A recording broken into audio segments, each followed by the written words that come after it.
ያለነው ከዓለም አንደኛ ከአፍሪካ አንደኛ የሆነው ትልቁ ማሻ ቤት ማን ነው? መርካቶ ነው ያለነው። መርካቶ ደግሞ ምን አለ? ገንዘብ አለ፣ ስራ አለ፣ ሩጫ አለ፣ በሩጫ መሃል መሰበር አለ፣ በሞራል በገንዘብ በብዙ ነገር ለዛም ደግሞ ፍቱ የሆነ ወጌሻ ቤት ከፍቻለሁ። ዛሬ የወጌሻ ቤቴ ምርቃት ነው። የተለያዩ ሰዎችን እናሽና ወደ ቦታው ማን መልሰው ነገር የለም። እስቲ እሱን ደግሞ የተለያዩ የሚታሹ ሰዎች እንፈልጋለን። ግን ቤቱ በጣም በብዙ ሰዎች ተጨናንቋል። ምን እያረጉ ሊታሹ ነው? የሚጮዋሉ። ስታዩት የድምጽ መለማመጃ አይደለም፣ ወጌሻ ቤት ነው። አይድል ሊወዳደሩ የመጡ አይደሉም። ስለዚህ ይለፍና ገባለው አልፏል ገብቷል። መርካቶ ኤዲት አናረገውም የመርካቶን ቫይብ። እስቲ አንድ ሁለት የሚታሽ ሰው ልፈልግና ወደ ለማጅ ያለነው ቅዳሜኛ ላይ ነው። ቅዳሜኛ ላይ ደግሞ ለማጅ የሚባል ፕሮግራም አለን። ለማጅ ሊጀምር አንድ ሁለት ማሸው ሰው ብቻ ነው የምፈልገው። እስቲ ወጌሻ ሚታሽ ካለ በነፃ ነው። አፓረንት ልወጣባችሁ አይደለም። አይዞ ትክክለኛ ፍቱ እጅህ መድኃኒት ነው የተባለ ሰው ጋር ነው የመጣው። አይዞ እንዴ እጅ ወልቆ ነው ሽንት ቤት አምሮ ነው። አይዞ እስቲ ልቀቀው። የትኛው ነው? ይሄንን ነው እንዲያመመ የትኛው ነው?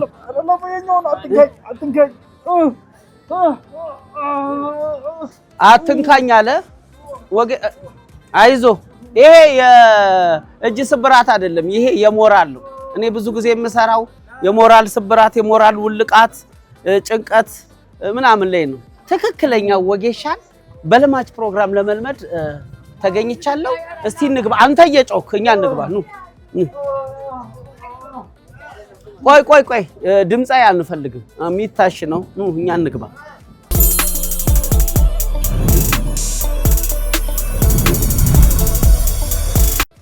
ነው አቤል እባላለሁ። ከቻናሏን ለማጅ ፕሮግራም ነው የመጣሁት። ወጌሻ ፈንቅል እንግዲህ ያው እኔ መዝገበ ካቤ ፈንቅል እባላለሁ። ኦኬ ዛሬ የእርሶ ሙያ ልለምድ ነውና ፈቃደኛ ነዎት? ችግር የለም። በደስታ እንጀምር እንችላለን። እሺ ተከተለን ና። ቤታችሁ በጣም ያምራል። ዘመናዊ ነገር ነው፣ ደስ ይላል ሲታይ። ያው እንግዲህ ሕክምናም እንግዲህ ስለሆነ ያው የሕክምና አካል እንግዲህ በተወሰነ መልኩ ትንሽ ጸዳ ማለትም እንግዲህ ያለበት ስለሆነ ነው። ኦኬ በተወሰነ ደረጃ እንግዲህ ያው ለሕክምና ምቹ እንዲሆን ያው ንጽህናው የተጠበቀ እንዲሆን የሕክምናም ያው ኤቴክሱም ያዛልና። ምን ያህል ጊዜ ሆነው ይሄ ቤት ከተከፈተ? በጣም ረጅም ጊዜ ነው ማለት እንግዲህ ይሄ ቤት ከ50 እስከ 60 ዓመት ሊሆነው ይችላል። በጣም ረጅም ዓመት ነው ማለት ያው አባታችን ነበረ ሲሰራበት የነበረው። ኦኬ እንግዲህ አባታችን ደግሞ ያው ለኛ ወርሶናል። እኔና ወንድሜ አብረን ነው የምንሰራው። እሺ ዜናዬ ካቤ ይባላል። ኦኬ ስለዚህ ይሄ በጣም ረጅም እድሜ ከማስቆጠሩ የተነሳ ከአባታችንም በፊት በእርግጥ አያታችን ነው ይሄ ሕክምና የጀመሩት። አሁን ፈንቅል ነው የሚባለው አይደል? ይሄ ወጌሻ ፈንቅል ነው የሚባለው። ፈንቅል ማለት አያታችን ናቸው። እሺ እሱ የፈንቅል ልጅ ነው። እሳቸው የፈንቅል ልጅ ናቸው። እሱ ደግሞ አባታችን ያው ለኛ ያወረሰን እሳቸው ናቸው። አቶ ፈንቅል ካቤ አባታችሁ ናቸው እንጂ? አዎ እኛ አባታችን ናቸው። እና እንዲህ ተወራርሶ የመጣ ነው። ስለዚህ ፈንቅል ማለት በአፄ ምኒልክ ዘመነ መንግስት የነበሩ የባህል ሕክምና አገልግሎት የሚሰጡ ናቸው። ያው እንግዲህ ቤቱ ታሪካዊ ቤት ጥንት እንደሆነ ነግረውኛል። እንደ ጥንትነቱ አይደለም ግን አንድ ሙያ ልለምድ ሲሄድ ከዚህ በፊትም እንደተለመዱት ቅድመ ፕሮሰሱን ያስረዱኛል። አሁን እና ይሄንን ወጌሻ ነው አይደል የሚባለው? ቅደም ተከተሉ እንዴት ነው? ያው ቅደም ተከተሉ ምንድነው? ታካሚው ተጎጂው ያው እንግዲህ በመጣ ሰዓት ጉዳቱ ምንድነው የሚለውን ነገር ነው መጀመሪያ መታወቅ ያለበት። ማለት የተለያዩ ጉዳቶች አሉ። ስብራት አለ፣ ውልቃት አለ፣ ቅጥቅጥ አለ፣ ወለምታ አለ፣ ስር መዞር እና እነዚህ ጉዳቶች ለይቶ ማወቅ ነው። የበሽታም ይሄ ነው በለው። ውልቃት፣ ቅጥቅጥ፣ ስብራት፣ ስር መዞር፣ ወለምታ ቢያንስ 5 እስካሁን ጠርተውልኛል። ራጅ ምናምን የሚታይበት ከባድ የሚባለው ነው። ራጅ በእርግጥ ትልቁ ነገር ጉዳቱ መጀመሪያ የሚታየው በራጅ ነው። ራጅ ማለት አንድ ጉዳት ስብራት ይሁን ውልቃት ይሁን ቅጥቅጥ ይሁን ብቻ ጉዳቱ ምን ይሁን ለማወቅ የሚቻለው ራጅ ታዞ ራጅ ከታየ በኋላ ነው ተገቢውን ሕክምና የሚሰጠው። አንዳንድ ጊዜ ደግሞ ቀለል ያሉ ጉዳቶች አሉ፣ የግድ ራጅ የማያስፈልጋቸው ቅጥቅጥ ነገሮች አሉ፣ ወለምታ ነገሮች አሉ፣ ስር መዞር ነገሮች አሉ። እነዚህም ራሱ ራጅም ቢነሱ ኖርማል ነው የሚያነባው እና እነዚህ የግድ ራጅ አያስፈልጋቸውም። ብዙ ጊዜ እናንተ ሙያ እጃችሁ በጣም መድኃኒት ነው ይባላል። ማለት ብዙዎቹ እየጮሁ መጥተው እናንተ ጋር የሰከንድ የደቂቃ ጉዳይ ጣጣጣ አርጋችሁ ወደ ተፈጥሮ የምትመልሱበት መንገድ ብዙ ጊዜ ያስገርመኛልና ይሄንን መልመድ ይሄንን ለማወቅ በሞከር በጣም እድለኝነት ነውና እንዴት ነው የሚታሹ የሚታከሙ እዛ ጋር እያቃሰቱ ያሉ ሰዎች አስቆመን ብዙ ከምናወራ እሱን ደግሞ እየተገበርን ብናደርገው ሳይሻልም? ጥሩ ነው። እሺ እነዚህ ምንድናቸው ማቴሪያሎቻችን? እንግዲህ እነዚህ እንደ ጉዳቱ ሁኔታ መጠቀሚያ መሳሪያዎቻችን ናቸው። ማለት ይሄ ያው ማሻ ነው፣ መታሻ ቅባት ነው፣ የሚታሽበት ቅባት ነው። ሌላው እነዚህ ያው ባንዴጆች ናቸው። ይሄ አሁን ለምን ያህል ጊዜ ነው ታስሮ የሚያገለግለው? እንግዲህ ያው አንድ ስብራት ለመዳን 2 ወር ይፈጃል። አማካይ ጊዜው 2 ወር ይፈጃል። እስከ 2 ወር ድረስ በየቀጠሮ ይመጣል።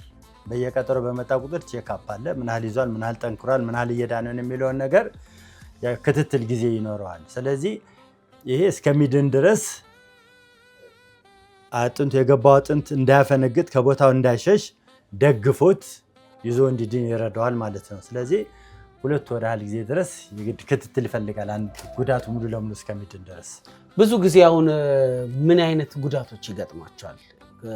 ከፈረስ ላይ መውደቅ፣ ከእግር ኳስ ሲጫወቱ ምን አይነት ብዙ ጉዳት የሚያስከትሉ እንትኖች የስራ ዘርፎች ምን አይነት ናቸው? ጉዳት ብዙ ጊዜ ያው ስፖርት ላይ ነው። አንዳንዴ ያው የመኪና አደጋ አለ፣ ጸብም አለ፣ አዳልጦ አንሸራቶ መውደቅ አለ። ግን ብዙ ጊዜ ከስፖርት ጋር የተያያዘ ጉዳቶች ናቸው። ብዙ ጊዜ ሹፍርና ላይም ጉዳት ይደርሳል ይባላል። በምን ምክንያት ነው?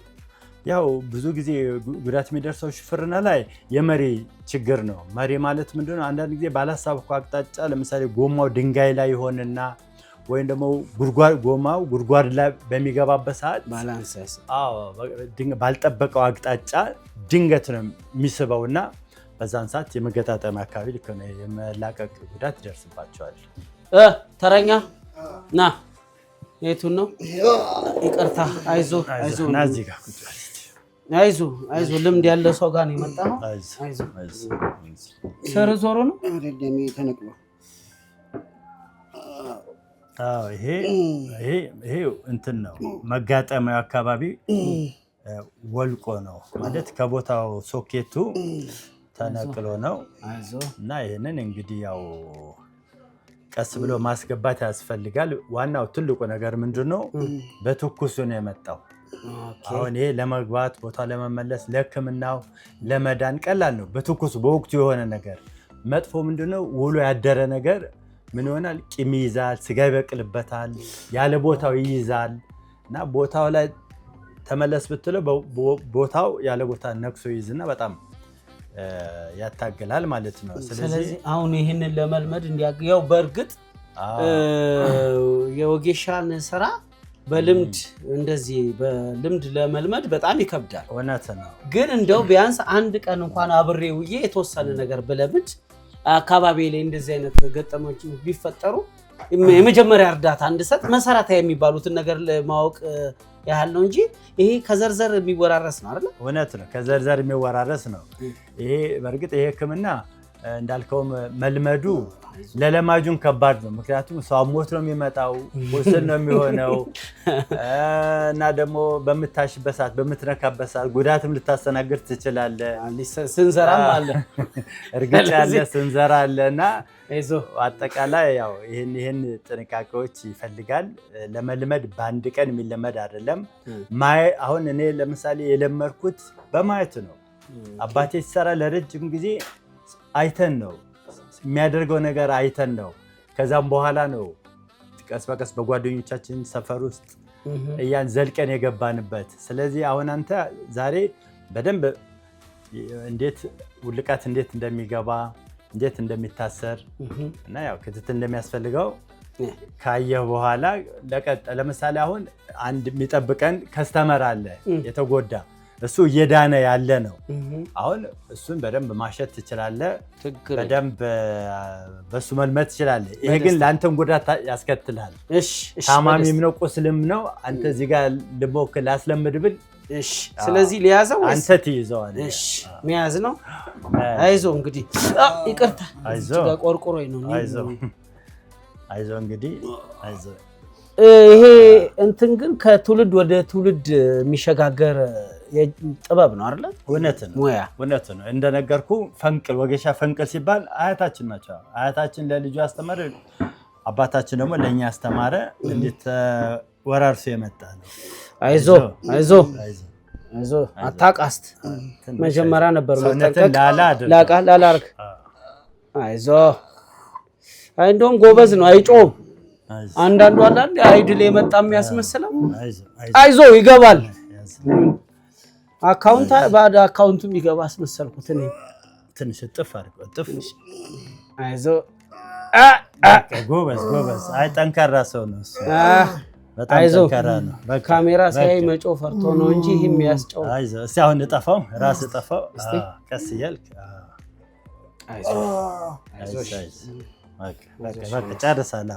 አይዞ ደማሆፕ ሪል ስቴት ከብሪቲሽ ኤምባሲ አጠገብ በጀመርነው ግዙፍ ቀበና የወንዝ ዳር የመኖሪያ መንደር በ15% ቅድመ ክፍያ ብቻ ለሽያጭ አቅርበናል። እንዲሁም በመሃል ቦሌ መድኃኔዓለም 95% የተጠናቀቁ ካርታ ባለቀላቸው ውስን የንግድ ሱቆች ልዩ የ30% ቅናሽ አዘጋጅተናል። በንግድ መዲናዋ ሾላ በአጭር ጊዜ የሚረከቧቸውን ዘመናዊ አፓርትመንቶችና የንግድ ሱቆችን በሾላ አንድ በከፍተኛ ጥራትና ፍጥነት ገነባን እንገኛለን። ደማሆፕ ሪል ስቴት ቅንጦት ይገባውታል። አሁን አንተ ማሰር ትችላለህ። እሺ የትኛው ነው ይሄ አይደለም እሱ ነው እሺ አሁን አንተ ቦታ ከገባው በኋላ ይሄንን ያዞርክ እንደዚህ እሺ አድርገህ ይሄንን ጫፉን እሺ በዛጅ ያቀባበልክ እሺ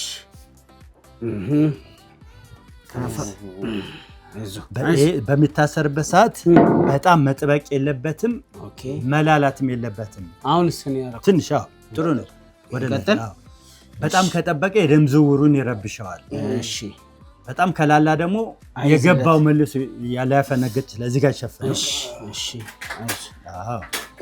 አሁን ምን ታደርጋለህ ይሄንን የገባው እንዳይወጣ ቀርካ ትሰጣው ለሱ እሺ እንዴት እንዴ ነው እንዴ እሺ ይከስር እሺ እዲ የናንተን ትውልድ ተቀላቀልኩ አው ከዚሁ ነው የሚጀምረው እንግዲህ ፈንቅልን ትውልድ እቺጋ ከፋርጋ እሺ አይዞ እሺ እኔን ወንድሜ ተቀለል አይዞ ይገባል በቅርቡ 30 አይደለ ዛሬ ደሞዝ በለው እንጂ እሺ አያስተሳሰረ በቃ እንደው ለማጅም አይደለም የእውነት ከዚህ ቤት ሞክራል መሰለኝ ኧረ እኔ በጣም ብዙ ትንሽ አያቴ ሞክራል ስትለኝ ነበር ኧረ አያቴ ሞክራል ግን ያው አስተሳሰሬ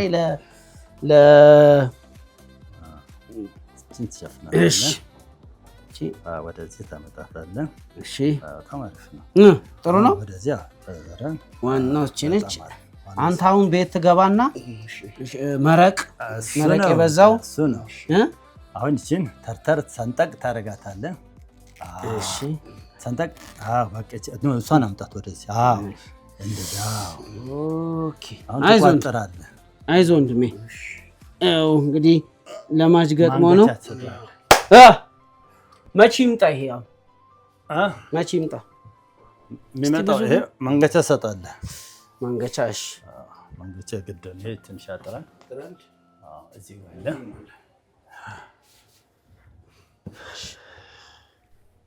መቀስ አይዞ አይዞ ቼክ ላድርግሽ ብዬ አሁን መንገቻ ሰጠው። አንዳንዱ ዝም ብሎ ሙያችንን ለመፈተን ሳይታመም ሳይወልቅ ወለቀ ብሎ ስለሚመጣ ይቅርታ በቃ ጥሩ ነው እንዴ ይሄማ ስካርቭ ሆኖ ገጣሚ እንዳይሆን አይዞ ያው እንግዲህ እሱም እንዳለው ሾርባ ነገር ይፈልጋል። ሾርባ ደና መረቅ ያለው ኢንዶሚ እንዳጠጣ ወተት ነገር ምግብ ነገር ዋናው የሚጠገነው ምግብ ነገር ነው እና ያው በአምስተኛው ቀን ትመጣለህ ማለት ዛሬ ሐሙስ አይደለም ሐሙስ፣ ዓርብ፣ ቅዳሜ፣ እሑድ፣ ሰኞ ትመጣለህ ማለት ነው። ሰራ ቀን ነው። በጠዋት በሌሊት ነው 2 ሰዓት እሺ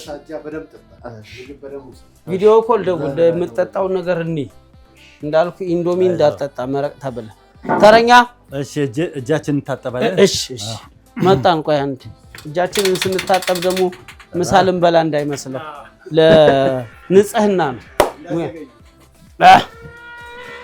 ተረኛ ና እንግዲህ አይዞ ከአልጋችን ጋር ደግሞ ማች ነው ይሄ የሚታሸው። ስንት ጊዜ ሆነ? እስቲ አለው ድምፅ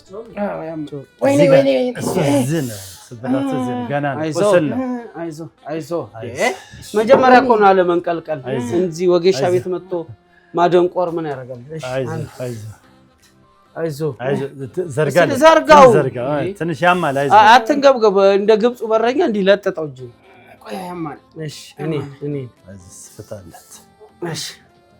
አይዞ የቅድሙ ውልቃት ነው። ይሄ ደግሞ ስብራት ነው። ይሄ ስብራት ነው። የስብራት ይሄ አይዞ አጥንቱ ላይ እዚህ የአጥንት አይደለም የሞራል ስብራት ራሱን ጠግናለህ። ምንም እንዳት አይዞ ምን ስታረግ ነው? ወድቄ ነው። ትልቅ ሰው ማለት ምንድን ነው? የት ታክሲ ስትጋፋ ነው ነበር አልከኝ? አምሽቼ ነበር። ጨቡ ነዋ። እንጃላው መቼም ጫማዬ ነው ብለህ በእርግጥ የዘንድሮ ጫማ የበረዶ ሸርተቴ በሉት ትንሽ ከታክሲ ወርደ ቤት መኝታ ቤት ነው የምትቆመው። አይዞ እስቲ እጅ እንደቀላል አትዩት። ብዙ ጥፌ መታጅን ይሄ ነው ስብራት። ይሄ ነው ወይኔ።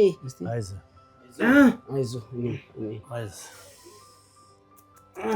ባዚሊን አድርግለት። ባዚሊን አይዞ ቀምሰው። ይኸው አይዞ ጨው ያልበዛው ባዚሊን። አይዞ ጎረቤት እንዳይረብሽ ሲጮህ እኔን ቅባት የበዛው ነገር ብላ ሲባል አንዱ ባዚሊን እንደበላው እንደሱ አይዞ እኔን አይዞ መጀመሪያ ነበር አለማምሸት እኔን ሰው ልጅ ሲጮህ ሲያስቅ ይቅርታ እውነት ወይኔ አይዞ እኔን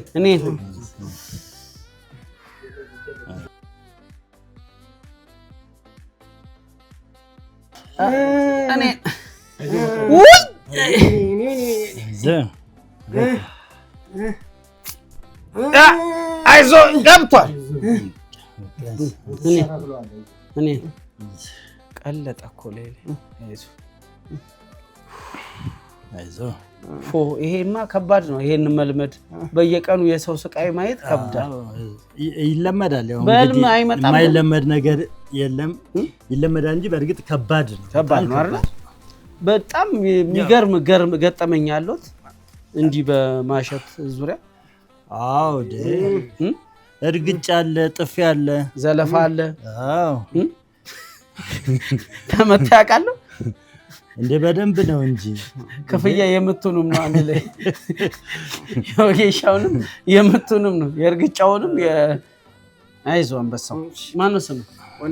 ወንዴ እኔን ወንድዬ እኔን አባቴ።